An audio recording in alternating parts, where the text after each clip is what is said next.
चलो, good afternoon all. Chapter 11 activity second. आज हम लोग बात करने वाले हैं कुछ दो केस स्टडी पे।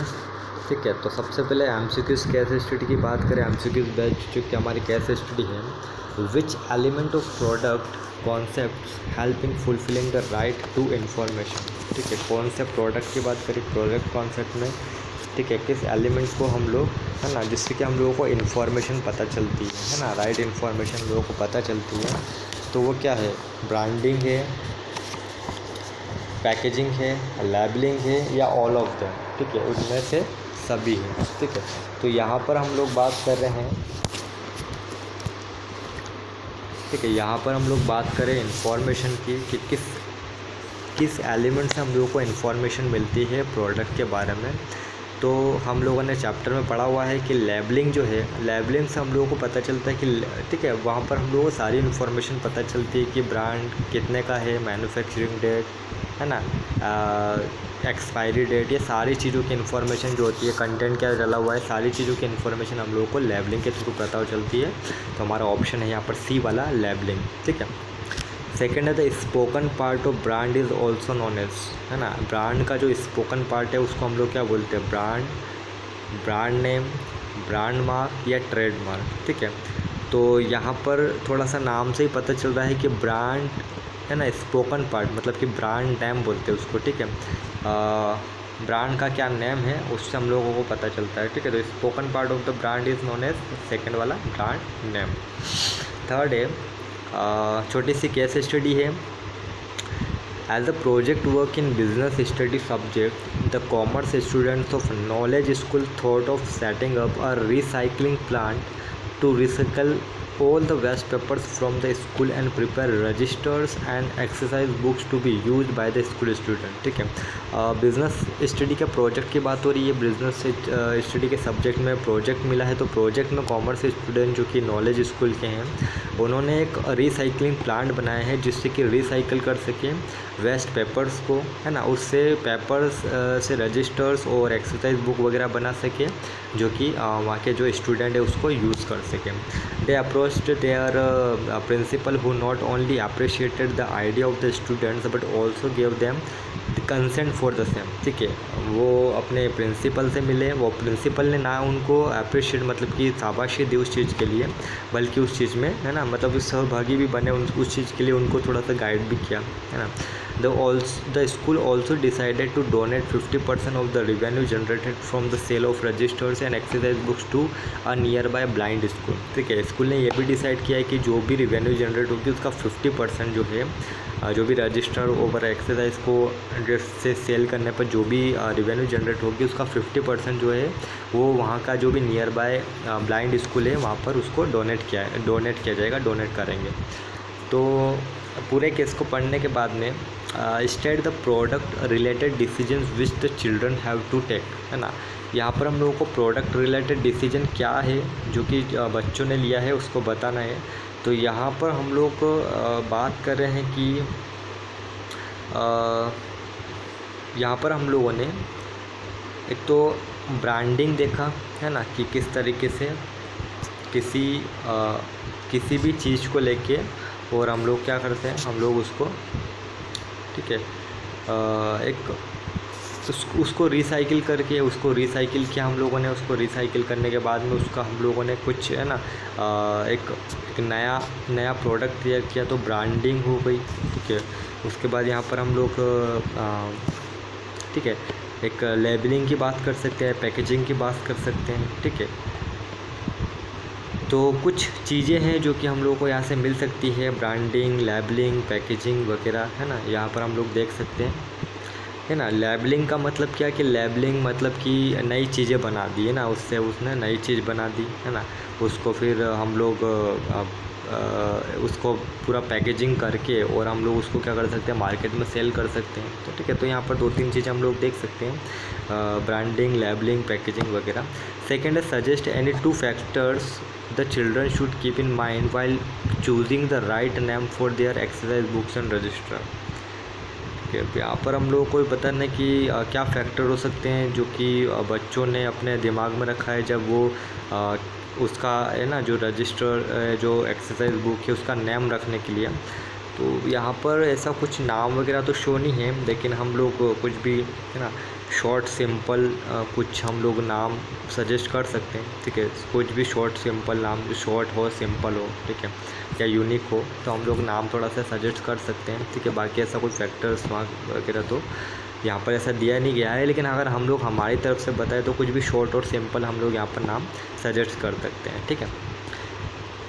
नेक्स्ट है एक एमसीक्यू है हमारा, high price is related to. High price किससे रिलेट रखता है? हाई कंपटीशन से, लो कंपटीशन से, बोथ ए एंड बी और नन ऑफ द अबव, ठीक है। तो हाई प्राइस का मतलब ये है कि आपकी कंपटीशन जो है वो लो है ना। कंपटीशन लो होगा या कंपटीशन नहीं होगा तो आप प्राइस जो है वो हाई रख सकते हो। तो हाई प्राइस का मतलब है लो कंपटीशन, कंपटीशन नहीं है या फिर कम है, बी वाला। सेकेंड है pricing objective does not include. Pricing objective में हम लोग इंक्लूड नहीं करते हैं। किसको इंक्लूड नहीं करते हैं? मार्केट शेयर लीडरशिप को, surviving in competitive market, cost of production या to deliver goods to rural area, ठीक है। तो तीन चीज़ें तो सेम हम लोगों को पता चल रही है, जैसे मार्केट शेयर लीडरशिप जो हो गई उससे प्राइसिंग का फ़र्क पड़ेगा। Surviving in competitive market, competitive market में सर्वाइव करने तो वहाँ पर भी प्राइसिंग का इफेक्ट पड़ेगा। कॉस्ट ऑफ प्रोडक्शन की क्या कॉस्ट बैठ रही वहाँ पर उससे भी प्राइसिंग का इफेक्ट पड़ेगा। लेकिन to deliver goods to rural area ये थोड़ा सा अलग आ गया है। तो हमारा जो पॉइंट, हमारा जो आंसर है वो ये है कि हम लोग ये to deliver goods to rural area इसको हम लोग शामिल नहीं करेंगे प्राइसिंग को। जब भी हम लोग प्राइसिंग करेंगे या प्राइसिंग का जो भी ऑब्जेक्टिव रहेगा उसमें हम लोग इसको इंक्लूड नहीं करेंगे। तो हमारा डी वाला ऑप्शन है to deliver goods to rural area, ठीक है। चलो अब हमारे सामने एक थोड़ी सी बड़ी केस स्टडी है, हम लोग थोड़ा सा उसको पढ़ते हैं। After acquiring the necessary knowledge and skills on starting an aloe vera farm, Ashok wanted to be the leading manufacturer of aloe vera products worldwide, ठीक है। आफ्टर एक्वायरिंग मतलब कि नेसेसरी जो भी नॉलेज हो, स्किल को गेन करने के बाद, पाने के बाद में, है ना, अशोक की बात हो रही है। अशोक ने अपना खुद का एक लीडिंग एक मैन्युफैक्चरर के रूप में काम किया, एलोवेरा प्रोडक्ट के मैन्युफैक्चरर के रूप में काम चालू किया है और वर्ल्ड वाइड में अच्छा नाम, मतलब कि अच्छा अपने आप को इस्टेब्लिश कर लिया है।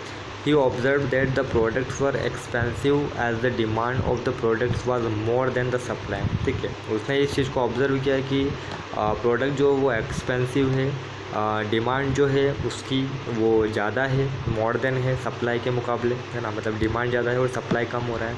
He was also keen to promote the methods and practices that were economically viable, environmentally sound and the same time protecting public health, ठीक है। उसने जो भी अपने मैन्युफैक्चरिंग में जो भी मेथड्स यूज़ करी है वो इकोनॉमिकली वाइबल है, मतलब कि, है ना, मतलब चीप है ना, इकोनॉमिकली इन्वायरमेंटली साउंड है, मतलब कि इन्वायरमेंट को हानि पहुंचाने वाली नहीं है और प्रोटेक्टिंग पब्लिक की हेल्थ को प्रोटेक्ट करने से रिलेट रखती है, ठीक है। आगे उसने बोला है Ashok's main consideration was about the amount of money paid by the consumers in consideration of the purchase of aloe vera product, ठीक है। अशोक का जो मेन कंसिडरेशन है, मतलब कि उसका एक लुकआउट है कि कंज्यूमर जो भी अमाउंट पे करता है, ठीक है, एलोवेरा के ऊपर, मतलब कि क्या अमाउंट पे करता है, क्या मतलब कि एक सेटिस्फेक्शन वाली बात है कि अमाउंट कितना पे किया जा सकता है कंज्यूमर के द्वारा, उस चीज़ पर ध्यान देता है। He also thought that the competitors' price and their anticipated reactions must also be considered for this, ठीक है। वो एक चीज़ और है ना, ये he also thought, वो एक चीज़ और सोचता है कि कॉम्पिटिटर के प्राइस क्या होंगे, ठीक है, उनका रिएक्शंस क्या होगा, ठीक है। वो सारी चीज़ें यहाँ पर इफ़ेक्ट करती है, कहीं ना कहीं प्रोडक्ट से रिलेट करती है। After gathering and analyzing information and doing correct marketing planning, he came to know that the consumers compare the value of a product to the value of money that they are required to pay, ठीक है। एक after gathering and analysing information collect करने के बाद में, gather करने के बाद में, एनालाइज करने के बाद में उसने एक मार्केटिंग प्लानिंग बनाया है, मार्केटिंग प्लान किया है कि कंज्यूमर कितना पे कर सकता है उसके प्रोडक्ट के ऊपर, है ना। क्योंकि जो कंज्यूमर होता है वो कंपेयर करता है वैल्यू, प्रोडक्ट की वैल्यू का मनी की वैल्यू से, है ना।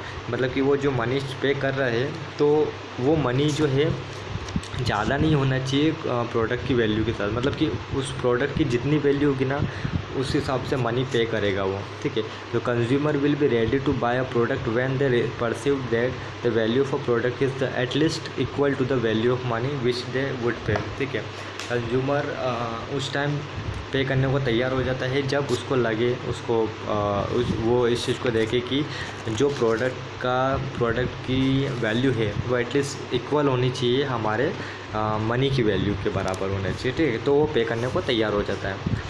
Since he was entering into a new market, he felt that he may not be able to cover all cost, ठीक है।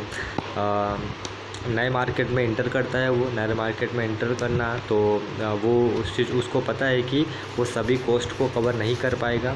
ही knew that in the long run the business will not be able to survive unless all cost are covered in addition to a minimum profit, ठीक है। उसे पता है कि long run में जो है बिज़नेस है सर्वाइव नहीं कर पाएगा, मतलब कि इतना प्रॉफिट नहीं हो पाएगा जितना कि कॉस्ट मतलब कि उसको कवर कर सकें।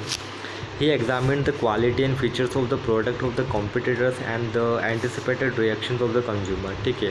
एग्ज़ामिन करता है क्वालिटी किसकी, प्रोडक्ट कॉम्पिटिटर्स के प्रोडक्ट को एग्ज़ामिन करता है, ठीक है। और उनके रिएक्शंस को कि क्या कंज्यूमर का रिएक्शंस होता है प्रोडक्ट के प्रति। Considering the same, he decided to add some unique features to the packaging and also decided to provide free home delivery of the product, ठीक है। सारी चीज़ों को देखने के बाद में वो डिसाइड करता है कि कुछ यूनिक फीचर्स लाए जाए पैकेजिंग के लिए, और ऑल्सो डिसाइड करता है कि वो फ्री होम डिलीवरी दिए जाए प्रोडक्ट के लिए, प्रोडक्ट की। तो above case related to a concept which is considered to be an effective competitive marketing weapon in conditions of perfect competition. Most of the firms compete with each other on this concept in the marketing of goods and services. Identify the concept. हम लोगों को concept बताना है कि हम लोग यहाँ पर किस कॉन्सेप्ट की बात कर रहे हैं। तो सबसे पहले तो हम लोग अगर कॉन्सेप्ट की बात करें तो पूरे पैरा के अंदर पूरे केस स्टडी में हम लोग प्राइसिंग की बात करें कि प्राइसिंग किस हिसाब से रखी जाए, है ना। कॉम्पिटिटर्स को देखते हुए, है ना। कंज्यूमर का क्या लुकआउट है प्रोडक्ट के लिए, कंज्यूमर कितना पे कर सकता है उसके लिए, ठीक है। मतलब कि कंज्यूमर का जो एटलीस्ट एक प्रोडक्ट की वैल्यू एटलीस्ट इतनी होनी चाहिए, कंज्यूमर के दिमाग में ये रहता है कि प्रोडक्ट की वैल्यू इतनी होनी चाहिए कि उसकी जो वैल्यू है ना, मनी की जो वैल्यू है कम से कम उसके बराबर हो। तो हम लोग यहाँ पर पूरे केस के अंदर पूरा प्राइसिंग की बात करें कि प्राइसिंग किस तरीके से रखी जाए, कितना रखा जाए, ठीक है। तो उसके लिए सारी चीज़ों को ध्यान में रखकर प्राइसिंग, है ना, प्राइसिंग कॉन्सेप्ट को अपनाया गया है। सेकेंड हम लोग अगर बात करें, वो बोला है explain briefly any 4 factors discuss on the above case related to the concept so identified, ठीक है। आपने जो कॉन्सेप्ट आइडेंटिफाई किया है उससे रिलेट करते हुए आपको 4 फैक्टर्स बताने हैं, है ना। 4 फैक्टर बताने जो पूरे केस में हम लोगों ने डिस्कस किए हैं। तो सबसे पहले तो अगर हम लोग बात करें 4 फैक्टर्स की, तो यहाँ पर कॉस्ट की बात है कि प्रोडक्ट का कॉस्ट, है ना।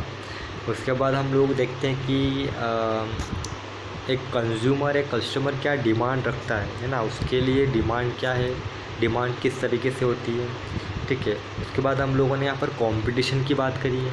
कंपटीशन है मार्केट में, कंपटीशन है तो काम करना पड़ेगा। आपकी मेथड्स क्या होनी चाहिए, मार्केटिंग की मेथड्स की बात करी है, मेथड्स वगैरह क्या होने चाहिए, ठीक है। तो अगर 4 चीज़ों पे अगर हम लोग बात करें तो प्रोडक्ट की बात हुई है ना, एक डिमांड की बात हुई है, कंपटीशन की बात हुई है और कहीं ना कहीं मार्केटिंग मेथड्स की बात हुई है, ठीक है। तो ये 4 चीज़ें हम लोग यहाँ पर बता सकते हैं फैक्टर्स के रूप में, ठीक है। तो ये पूरी हम लोगों ने केस स्टडी पढ़ी है, इसको हम लोगों को देखना है, समझना है, और फिर अगर कोई कन्फ्यूज़न आता है तो हम लोग उसके ऊपर वापस से डिस्कस करेंगे, ठीक है।